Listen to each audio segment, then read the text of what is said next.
चलिए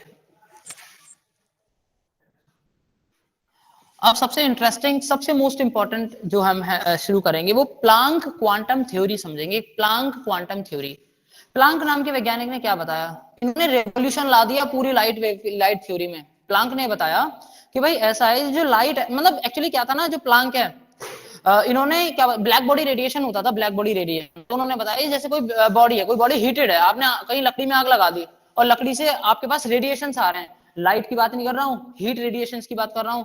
क्योंकि प्लांक ने हीट रेडिएशन के बारे में अपना बारे में बताया था कि वहां से जो रेडिएशन आते हैं ब्लैक बॉडी से, एमिशन या एब्जॉर्प्शन डिस्क्रीट है, कंटिन्यूअस नहीं है। डिस्क्रीट का मतलब यह है कि अगर कहीं लाइट, कहीं हीट है और हीट मेरे ऊपर फॉल कर रही है, सन रे से हीट आ रही है, तो वो कंटिन्यूअस नहीं है, एनर्जी का एब्जॉर्प्शन है, एमिशन वहां से।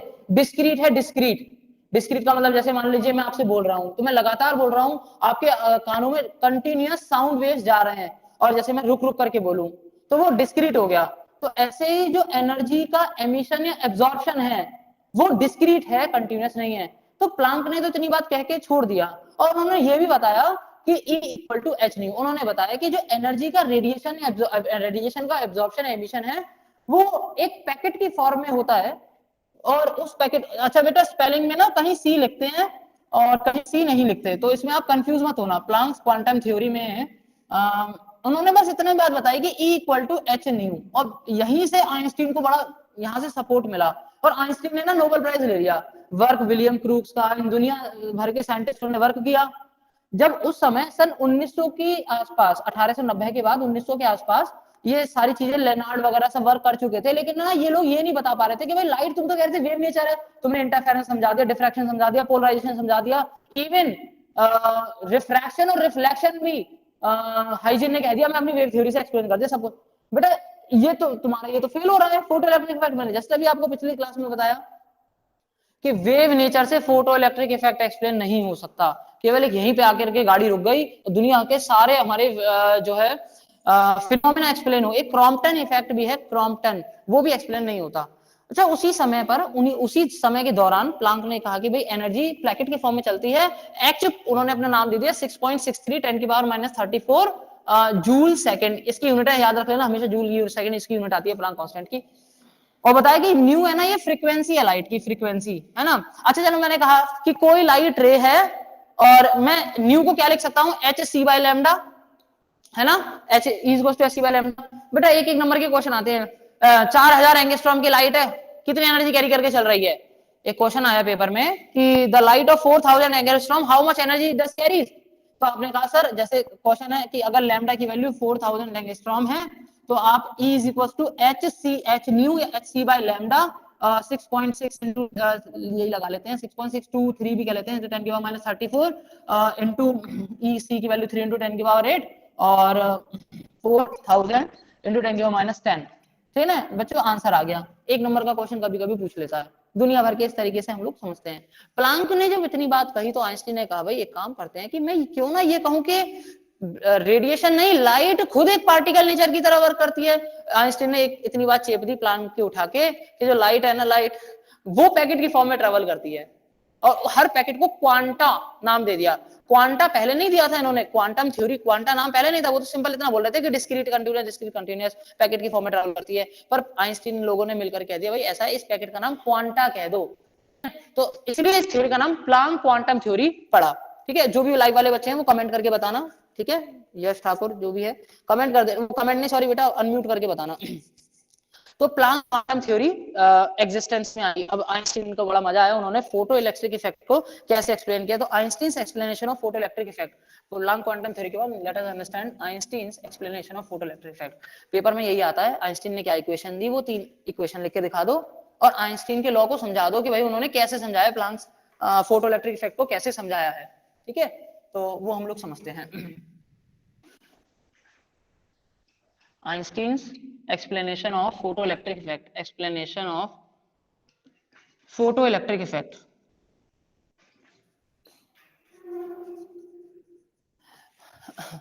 आगे बढ़ने से पहले बस एक ही चीज समझेंगे, सर लाइट अब वेव नहीं है। आइंस्टीन ने लाइट पैकेट की फॉर्म में ट्रेवल करती है, light travels in the forms of packets each packet is called photon. और जब ये फोटोन किसी ऑब्जेक्ट के ऊपर गिरता है, फोटोन अपनी आइडेंटिटी को खो देता है और जिसके ऊपर गिरता है वो उसको एनर्जी देता है। मैं धूप में खड़ा हुआ हूं तो धूप में मेरे ऊपर फोटोन्स गिर रहे हैं और फोटोन मेरे ऊपर गिरते हैं, मुझे अपनी एनर्जी दे देते हैं। फोटोन की आइडेंटिटी लॉस्ट हो जाती है। फोटोन एक मैटर नहीं है, मेटेरियल पार्टिकल नहीं है, एनर्जी का पैकेट है और वो जिसके ऊपर गिरता है अपनी आइडेंटिटी लॉस करके उसको अपनी एनर्जी दे देता है। ठीक है, तो हम इसके लिए छोटा सा एक वो समझते हैं, एक एक्सपेरिमेंट समझते हैं। देखो बस सिंपल सी बात है, कोई आपके पास मेटल है ना, इस मेटल के अंदर दुनिया भर के इलेक्ट्रॉन भरे हुए हैं। तो बस आइंस्टीन ने ये समझाया कि भैया देखो ऐसा है, अगर किसी बॉडी पे लाइट गिरेगी, लाइट उसके ऊपर लाइट गिरती है ई, है ना, लाइट गिरती है, वो लाइट ना तीन तरीके से यूज में आएगी। किसी मेटल के ऊपर गिरेगी तीन तरीके से इस्तेमाल में आएगी। जैसे मान लो इसके ऊपर अगर कोई लाइट रे गिरती है या इसके अंदर कोई लाइट रे ऐसे जाती है तो ये इलेक्ट्रॉन को एनर्जी मिली, तो कुछ एनर्जी तो ये इलेक्ट्रॉन, ये कुछ एनर्जी तो ये इलेक्ट्रॉन क्या करेगा, सरफेस पे लाने में खर्च कर देगा। आपने E equal to h nu, ये लाइट उसके ऊपर इंसिडेंट करवाई किसी मेटल सरफेस के ऊपर, तो ये जो E है ना, ये तीन तरीके से इस्तेमाल होगी। सर पहला W, वो एनर्जी इलेक्ट्रॉन को चाहिए जो अंदर जो बैठा हुआ है ना सरफेस के अंदर, ये लाइट इसके ऊपर इंसिडेंट हुई, मेटल बोलेगा भाई अंदर से उठकर भाई सभी लोग आ जाओ, सरफेस पे बैठ करके आ जाओ। तो वो एनर्जी जो इलेक्ट्रॉन को सरफेस पे लाने के लिए चाहिए, वो एक तो एनर्जी उसमें यूज अप हो गई।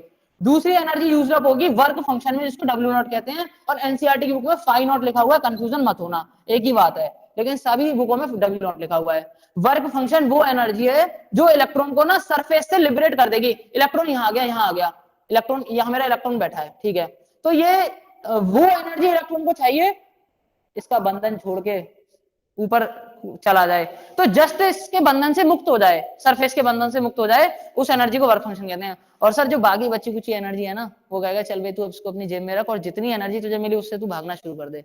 तो rest energy is imparted in the form of kinetic energy given to the electrons. तो हम इसको ना क्या करते हैं, ई के क्या के मैक्स कह देते हैं, के काइनेटिक एनर्जी, और वो मैक्सिमम काइनेटिक एनर्जी से भागेगा, के मैक्स। सभी को ये बात समझ में आ गई? खत्म हो गया बेटा आइंस्टीन एक्सप्लेनेशन 5 नंबर का। अब इसी में गणित लगा, मतलब इसमें हमको कहानी बना करके भरनी है, और ये देख लेना, लिख के रख लो, एक क्वेश्चन आना ही आना है, क्योंकि वेव थ्योरी में बहुत कुछ, ड्यूअल नेचर में भी डेविसन जर्मर एक्सपेरिमेंट हट चुका है, जिसमें से 2 नंबर का क्वेश्चन आता था डेविसन जर्मर में से, अब वो हट गया, तो एक ही क्वेश्चन बचता है, एक ही क्वेश्चन बचता है, आइंस्टीन की एक्सप्लेनेशन फोटोइलेक्ट्रिक इफेक्ट समझाओ। तो हम दोबारा समझ लेते हैं, किसी भी सरफेस पर जब कोई भी एनर्जी इंसिडेंट करती है, वो एनर्जी 3 कामों में यूटिलाइज होती है। पहला, वो एनर्जी इलेक्ट्रॉन को सरफेस के अंदर से उठा के लाने के लिए, अंदर से उठाने के लिए सरफेस पे लाएगी, उसमें एनर्जी कुछ यूज्ड अप हो गई। दूसरी एनर्जी यूज्ड अप होगी वर्क फंक्शन में, और वर्क फंक्शन का मतलब ये है sir, the minimum energy required for an electron उस सरफेस के बंधन से मुक्त हो जाए, to free up from the surface. और सर तीसरी बच्ची कुछ है ना, वो उसको ऐसे गिफ्ट रखेगा और भागेगा उस एनर्जी से, के मैक्स। अच्छा सर इसका मतलब तो ये हुआ, क्लियर कि बहुत इंटरेस्टिंग चीज यहां निकल करके आई कि ना, अगर कोई हमारा मेटल थिन शीट है, if metal is a thin sheet, बहुत पतली शीट है, तो सर इनसाइड तो इलेक्ट्रॉन होने का मतलब ही नहीं बनता, W को 0 रख दो, सीधी सी बात है। अंदर से क्या उठ के आएंगे, सारे सरफेस पे बैठे हुए हैं, थिन शीट है तो, है ना, तो ठीक है। और हम ना ई को नहीं लिख रहे, हम इक्वल टू एच न्यू लिखेंगे। अब मैंने कहा भाई इक्वेशन क्या बन गई, आपने कहा सर अच्छा एक और बात है कि मान लो अगर ये थिक शीट भी होती है ना, तो सर सरफेस वाले इलेक्ट्रॉन है ना, वो ज्यादा एनर्जी कैरी करके चलते हैं और अंदर वाले इलेक्ट्रॉन कम एनर्जी कैरी करके चलते हैं। आप बार बार ये कह रहे थे जो पिछली वाली क्लास में कि कुछ सारे इलेक्ट्रॉन के पास एक जैसी एनर्जी नहीं है, वेव नेचर के हिसाब से तो सबके पास एक जैसी एनर्जी होनी चाहिए थी, इक्वली डिस्ट्रीब्यूट होनी चाहिए थी। पर यहाँ पे तो हमको ये मालूम पड़ रहा था कि कुछ जो पहलवान वाले इलेक्ट्रॉन थे वो लास्ट में उठ के आ रहे थे, उसके लिए V0 पोटेंशियल अप्लाई करना पड़ रहा था। कुछ इलेक्ट्रॉन के पास ज्यादा एनर्जी कहां से आ गई? भाई ऐसा है, जो इलेक्ट्रॉन सरफेस के अंदर से आ रहे हैं वो बेचारे टकराते अपनी एनर्जी को लूज करते करते जैसे तैसे तो सरफेस पे आए, थोड़ी कुछ एनर्जी मिली तो उन्होंने बेचारों ने कूदना शुरू किया, थोड़ी काइनेटिक एनर्जी से भाग पाए। पर जो ऑलरेडी सरफेस पे बैठे हुए थे उनको तो वर्क उसमें W में एनर्जी उनकी लॉस्ट होगी ही नहीं, उनको तो मतलब ही नहीं है, वो सीधा भागेंगे। इसका मतलब सर जो इलेक्ट्रॉन सरफेस पे बैठे हुए हैं वो इलेक्ट्रॉन मैक्सिमम काइनेटिक एनर्जी से भागते हैं, जो इलेक्ट्रॉन सरफेस पे बैठे हुए हैं वो मैक्सिमम काइनेटिक एनर्जी से भागते हैं। कितना इंटरेस्टिंग है, मतलब मजा नहीं आ रहा इसमें, ये तुम कोई भी किसी भी साल का प्रीवियस ईयर पेपर उठा के देख लेना, तुमको हर 3 साल के अंदर एक 5 नंबर का क्वेश्चन मिलेगा ही मिलेगा। उठा के देख लेना आज घर जाके, कोई भी किसी भी साल का फोटो इलेक्ट्रिक इफेक्ट आपको 100% मिलेगा। और आज की जिस बच्चे ने क्लास कर ली वो क्वेश्चन छोड़ेगा नहीं किसी कीमत पे भी, चाहे कोई न्यूमेरिकल हो या थ्योरेटिकल क्वेश्चन हो। अच्छा, अब आइंस्टीन की फोटोइलेक्ट्रिक इक्वेशन क्या हो गई? अब ऐसा है सर, इस W को डिस्कस नहीं कर रहे, हम ये मान रहे हैं कि सारे अंदर से आ रहे हैं, h nu is to W naught plus k max. बच्चों किसी किताब में ये कहा गया है कि ये आइंस्टीन की फोटोइलेक्ट्रिक इक्वेशन है और उसको इक्वेशन नंबर 1 कह दो। This is called Einstein's photoelectric equation. हमने कहा भाई इसको ऐसे नहीं, ऐसे समझाओ, k max maximum kinetic energy के टर्म्स में समझाओ, is equal to h nu minus W naught. ठीक है, तो इसको दोनों एक ही हैं और दोनों को आइंस्टीन फोटोइलेक्ट्रिक इक्वेशन कहा गया। तो इसका मतलब यह है कि जो मैक्सिमम काइनेटिक वाला एनर्जी वाला इलेक्ट्रॉन है वो h nu जो एनर्जी गिरी उसमें से वर्क फंक्शन को निकाल दो तो आपके पास मैक्सिमम काइनेटिक एनर्जी आ जाएगी। इतनी बात सभी को समझ में आ गई? अच्छा बच्चों कमेंट करके बताओ जरा सभी। तो मैंने नोट्स में इसको बहुत तरीके से एक्सप्लेन किया है, बहुत तरीके से, आप लोग देखोगे तो बस समझ में आ जाएगा। ठीक है, अब आइंस्टीन साहब इसको कैसे समझाते हैं वो समझ लीजिए। आइंस्टीन कहते हैं भैया देखो ऐसा है,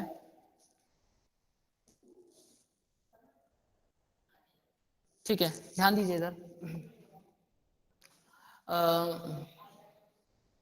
लिसन आप लोग जरा सुन लीजिए। आइंस्टीन क्या कहते हैं? According to this equation k max is equals to h nu minus w naught, the maximum kinetic energy linearly depends upon frequency. Sir ये कांस्टेंट है, ये कांस्टेंट है, अभी बताया था वर्क फंक्शन सभी मेटल के अलग अलग होता है, कांस्टेंट होता है, तो इसका मतलब मैक्सिमम काइनेटिक एनर्जी किस पर डिपेंड करती है? ये मैं आपको 10 मिनट पहले कह ही रहा था, वेव नेचर से फुलफिल हो नहीं पा रहा था और उन्होंने पार्टिकल नेचर से बता दिया कि अब ना आप यही समझो कि लाइट कुछ नहीं है, बॉल है, बॉल, और कई सारी बॉल गिर रही हैं आपके ऊपर, पानी के ओलों की तरह गिर रहे हैं ओले, और वो ओले जब गिरते हैं अपनी एनर्जी को दे देते हैं, वही लाइट है, वही फोटोन है आइंस्टीन के हिसाब से। ठीक है ना? तो और ना हम इसको थोड़ा जल्दी जल्दी समझ लेते हैं। देखो इंटेंसिटी का क्या फंडा है सर, कि लाइट की इंटेंसिटी बढ़ाने से करंट बढ़ रहा है पर उसका स्टॉपिंग पोटेंशियल को लेना देना नहीं है। बच्चों इंटेंसिटी का मतलब समझो, आप धूप में खड़े हुए हो तो आपके ऊपर अब लाइट नहीं फोटोन्स गिर रहे हैं, फोटोन्स।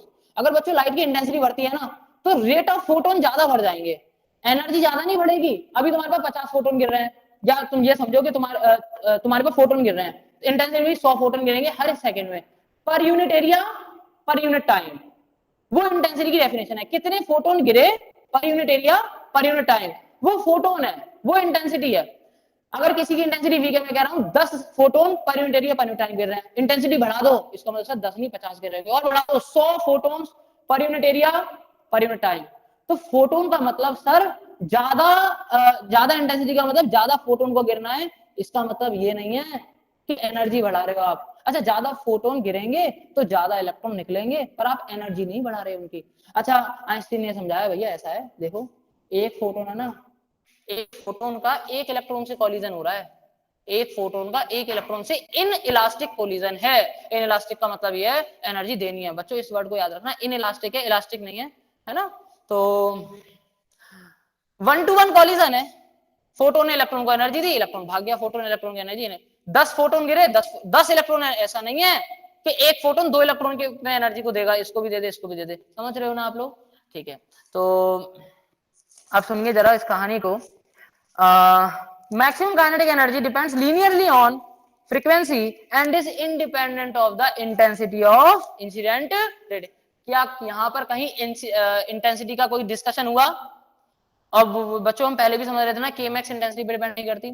जब तक आप मेरे नोट्स की रीडिंग नहीं लगाओगे आपको समझ नहीं आएगा, क्लियरली बोल रहा हूँ। आज जाना, अभी अपलोड कर दूंगा, एक बार रीडिंग लगा लेना, बस केवल रीडिंग लगा लेना, बस इतना बहुत कर लेना।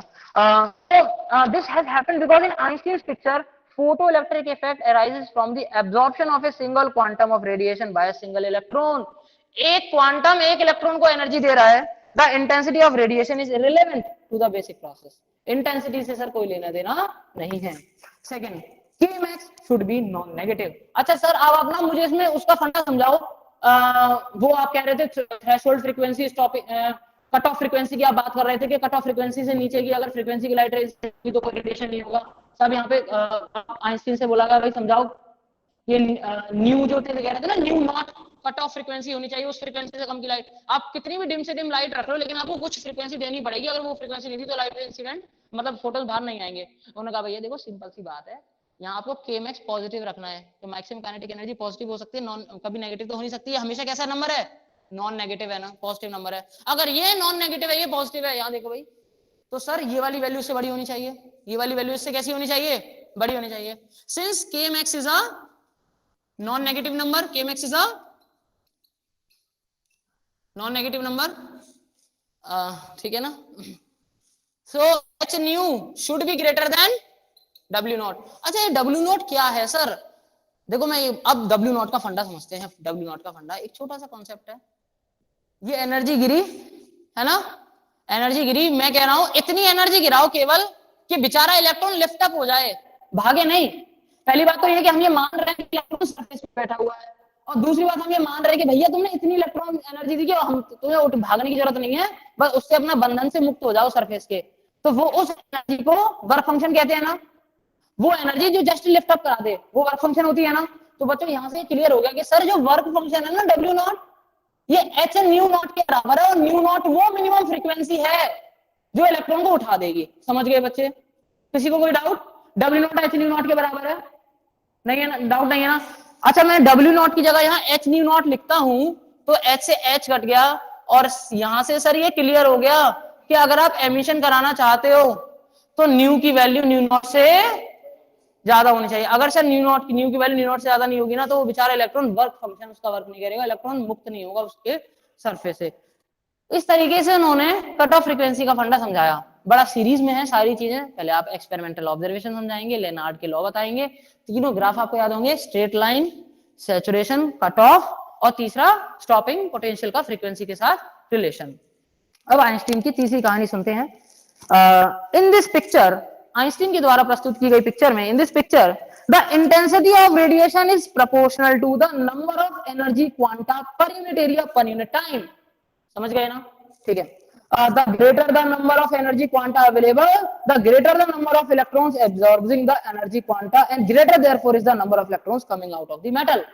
सर जितनी ज्यादा इंटेंसिटी होगी उतने ज्यादा फोटोन गिरेंगे, और जितने ज्यादा फोटोन गिरेंगे, आप तो कह रहे थे एक फोटोन एक ही इलेक्ट्रॉन को एनर्जी दे पाता है, तो भाई 100 फोटोन गिरे 100 इलेक्ट्रॉन बाहर निकल के भागेंगे, तो 100 फोटोन को एनर्जी मिल गई। इसलिए उन्होंने समझाया कि इंटेंसिटी बढ़ने से करंट की वैल्यू बढ़ती है।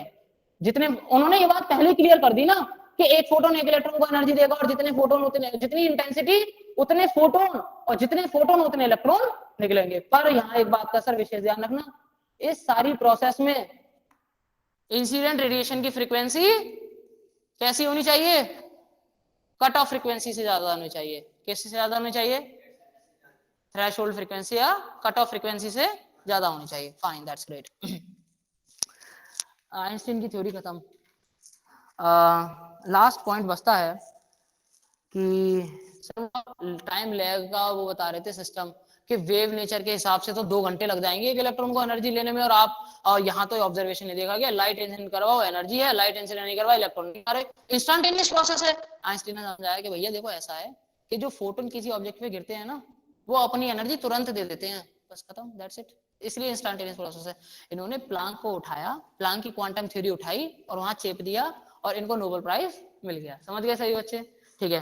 तो the basic elementary process involved in photoelectric effect is the absorption quantum by electron. This process is instantaneous. Thus, whatever may be the intensity, कुछ भी intensity हो, that is the number of quanta radiation per unit area per unit time, photoelectric emission is instantaneous. ठीक है ना? सभी को समझ में आ गई होगी ये कहानी। अच्छा, एक छोटा सा एक डेरिवेशन सा और है इसमें, वो और कर लेते हैं हम लोग। चलो ठीक है, आगे बढ़ते हैं। अच्छा, लाइव वाले बच्चे जरा बताओ कमेंट करके। यहां तक किसी को कोई डाउट? अब ना आइंस्टीन की इक्वेशन आती है पेपर में, लिख के दिखाओ, आइंस्टीन की इक्वेशन ड्राइव करके दिखाओ। तो ड्राइव कर लेते हैं जी, कुछ नहीं होगा, ग्राफ भी बना के दिखाना पड़ता है इनको, स्टॉपिंग पोटेंशियल और फ्रीक्वेंसी के बीच में ग्राफ बना के दिखाना पड़ता है। ठीक है, यस, फाइन।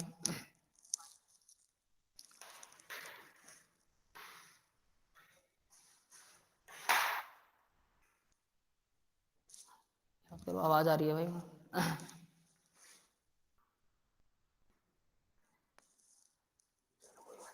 सर ब्लर आ रहा है। अरे यश बस मैं तो समझा रहा हूँ, ब्लर तुम्हें कुछ करना ही नहीं है। हाँ ब्लर आ रहा है, नहीं मुझे पता है थोड़ा ब्लर आ रहा है, वो लाइट का थोड़ा फर्क हो जाता है। पर व्हाइट बोर्ड पे कुछ ज्यादा लिखा नहीं हुआ है, मैं तो बस तुमको वैसे ही अपने एक्सप्रेशन से समझा रहा हूँ, ठीक है। तो उसको ज्यादा ब्लर को मत ध्यान दो, बस हल्का हल्का कोशिश करो समझने की। ठीक है अब सही हो गया। ठीक है, अब ना अब इसका ग्राफ बनाने की कोशिश करते हैं बच्चों। ये केमैक्स है ना, केमैक्स, अभी मैंने इससे पहले एक इक्वेशन लिखी थी, केमैक्स इज इक्वल टू क्या होता है, किसके बराबर है, ईवी नॉट के, ईवी नॉट के बराबर है ना। तो सर इसके इक्वेट रख दो। मैं ना इस इक्वेशन को 2 मान ले रहा हूँ, 2, और ये वाली इक्वेशन मेरी 1 है। मैंने 1 इक्वेशन से आइंस्टीन की सेकंड इक्वेशन निकाली, मैंने केमैक्स को ईवी नॉट के बराबर रख दिया। E V naught is equal to h nu minus W naught. मैंने कहा भाई V नॉट निकालो, स्टॉपिंग पोटेंशियल कितना है, आपने कहा सर H अपॉन E, ये तो कांस्टेंट है, न्यू वेरिएबल है, minus W not upon E। Wow, यही ये इक्वेशन डिराइव होकर के आ गई। तो अब अगर हम इसका ग्राफ ड्रॉ करेंगे तो क्या निकल करके आएगा, आपने कहा सर ये कांस्टेंट, सब कुछ कांस्टेंट, स्टॉपिंग पोटेंशियल फ्रीक्वेंसी के, यही निकालना था, पहले भी बनाया नहीं था। स्टॉपिंग फ्रीक्वेंसी बढ़ा रहे हो, स्टॉपिंग पोटेंशियल बढ़ रहा है नहीं था, ठीक है। तो हम इसका ग्राफ बना लेते हैं। तो बस आइंस्टीन ने बेटा E equal to h nu उसमें इंसर्ट किया है, और बाकी उन्होंने अपने तरीके से सारी चीजों को समझा दिया। अब देखो हम क्या कर रहे हैं कि ना एक्स एक्सिस पर और वाई एक्सिस पर इसका ग्राफ प्लॉट करें तो कैसा ग्राफ बनेगा, इसका ग्राफ कुछ इस तरीके से बनेगा, इस तरीके से। ये थीटा होगा, ये मेरा होगा H अपॉन E, ये जो स्लोप है, बेटा बातें मत करो जतिन, हाँ, और इस पे हमारा स्टॉपिंग पोटेंशियल है, और ये वाली वैल्यू होगी minus W not upon E, ठीक है। और ये मेरा V नॉट हो गया स्टॉपिंग पोटेंशियल, मेरी फ्रीक्वेंसी हो गई, ये ग्राफ हो गया, दैट्स इट। पेपर में क्या आता है, क्वेश्चन आता है पेपर में कि एक ग्राफ दे देगा, ग्राफ, और ये वाली वैल्यू दे देगा, और बोलेगा वर्क फंक्शन निकालो, 1 सेकंड में आ जाएगा।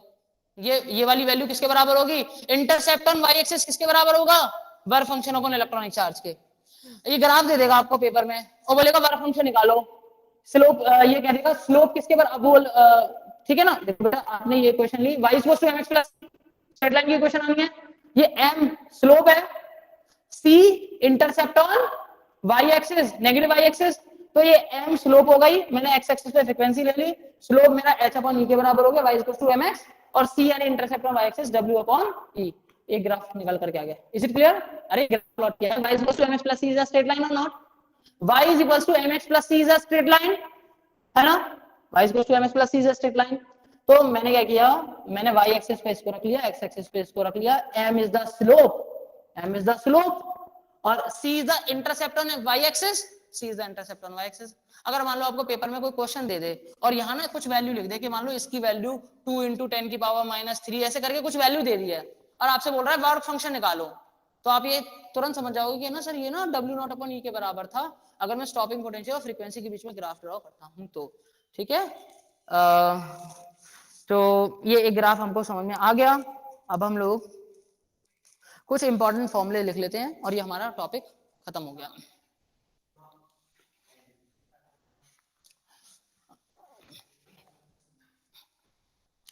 चलो इंपॉर्टेंट फॉर्मूले कुछ नहीं है, बस इतना ही है।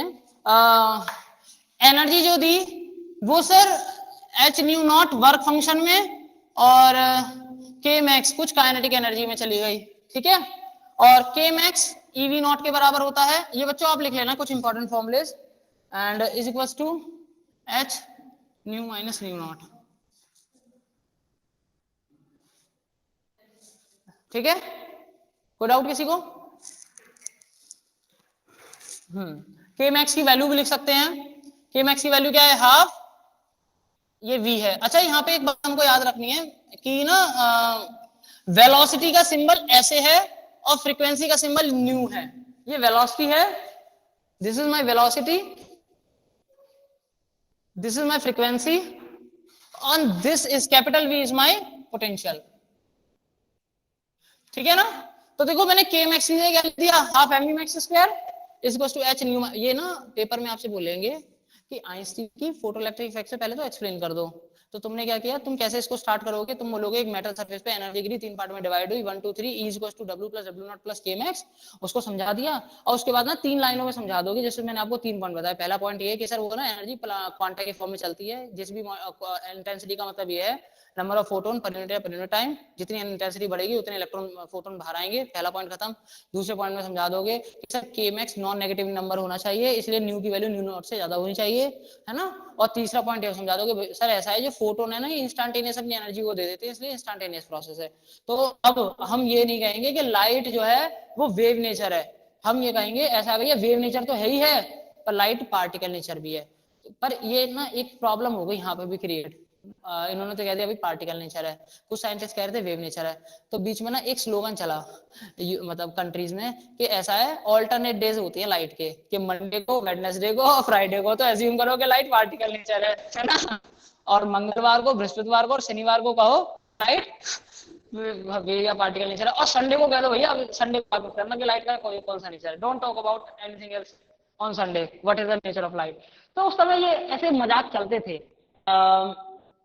उस जमाने में उस प्रॉब्लम को सॉल्व किया डिब्रॉगली ने। डिब्रॉगली नाम के वैज्ञानिक थे, उनको नोबेल प्राइज दिया। बहुत बहुत ज्यादा इसमें कॉन्ट्रोडिक्शन हो गया कि भाई ये बताओ पार्टिकल है वेव है, उस समय बहुत बवाल था उस समय इस बात पे। तो जब सोचो कि कोई बहुत बड़ी समस्या हो और उसको कोई साइंटिस्ट अपने तरीके से एक्सप्लेन करे जैसे डिब्रॉगली ने किया, तो उनको नोबेल प्राइज देना पड़ा।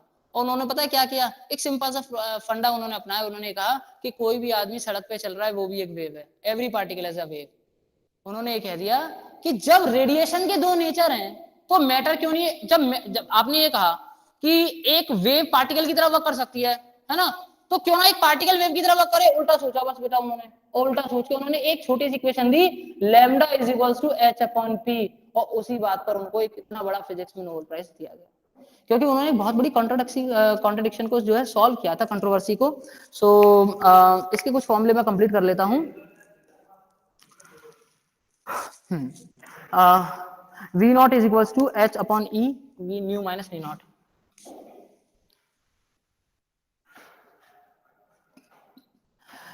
यही मैंने रिफॉर्म कर ली इक्वेशन। अच्छा यहाँ पे ना एक चीज और आती है, न्यू को ना एच सी बाई लैम्डा कह देते हैं। तो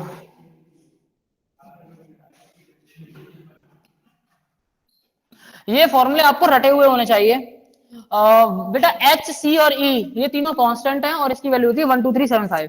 अब क्योंकि डेविसन जर्मर एक्सपेरिमेंट सिलेबस से हट गया है इसलिए इसकी कम 12375, इसकी अधिकता ज्यादा नहीं है पेपर में आने की, लेकिन फिर भी आपको ये याद होना चाहिए, हमको काफी मदद करता है डायरेक्ट सॉल्व करवाने में। आपको पेपर में दे सकते, ये ना हमको अगले चैप्टर में बड़ा काम आएगा। देखो इन तीनों फॉर्मूले में किसी को भी दिक्कत, लाइव वाले बच्चे बताओ इन तीनों फॉर्मूले में किसी को भी दिक्कत। ये तीनों सेट ऑफ फॉर्मूले जो लिखे हैं, अरे नहीं ब्लर है, मैं तो समझा रहा हूँ, उससे कुछ लेना देना है नहीं, ब्लर हो कुछ भी हो, इतना तो दिख रहा है मेरे सामने स्क्रीन पे ऐसा।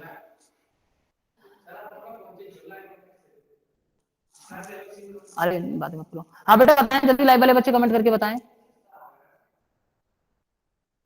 चलो ठीक है,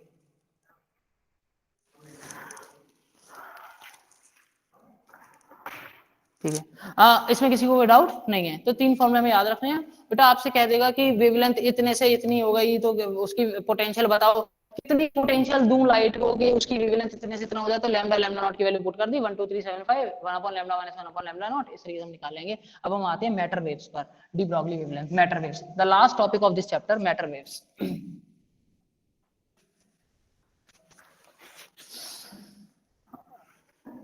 मैटर वेव्स क्या है, एक लाइन का कॉन्सेप्ट है केवल, मैटर वेव्स। इसके भी नोट्स मैंने काफी तरीके से बनाए हैं। इसको डी ब्रॉगली वेव्स भी कहते हैं, डी ब्रॉगली, और इनको ना प्यार से डी डिब्रॉय कहते थे, डी ब्रॉगली ब्रॉगली वेव्स।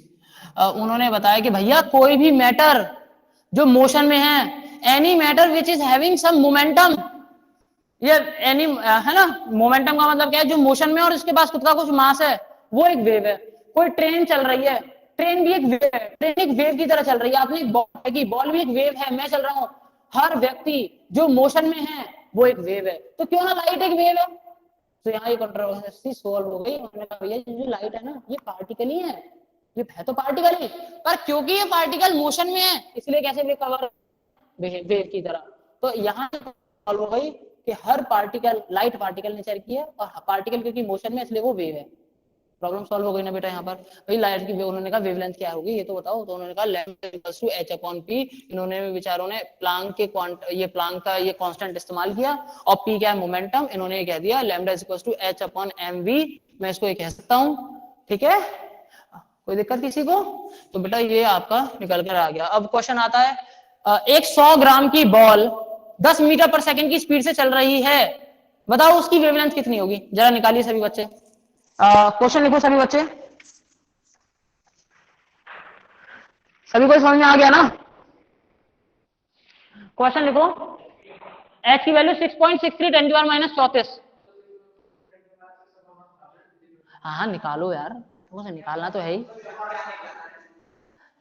लिखो एक 100 ग्राम की बॉल 10 मीटर पर सेकंड की स्पीड से चल रही है, तो उसकी वेवलेंथ कितनी होगी? m is equal to 100 gram और velocity is equal to 10 metre per second, उसकी वेवलेंथ निकालनी है। Lambda is equal to h upon p is equal to h upon mv and h is 6.6 into 10 की power -34 upon mass की value है 100 into 10 की power -3, या इसको मैं 0.1 kg कह सकता हूं, ठीक है, इसको मैं पूरे को 0.1 kg कह सकता हूं इंटू जूल सेकेंड था ये, और वेलोसिटी कितनी थी 10 मीटर पर सेकेंड। तो ये हमारी मीटर में आ जाएगी, वेवलेंथ कितनी आ जाएगी 6.63 6.69 की पावर -30।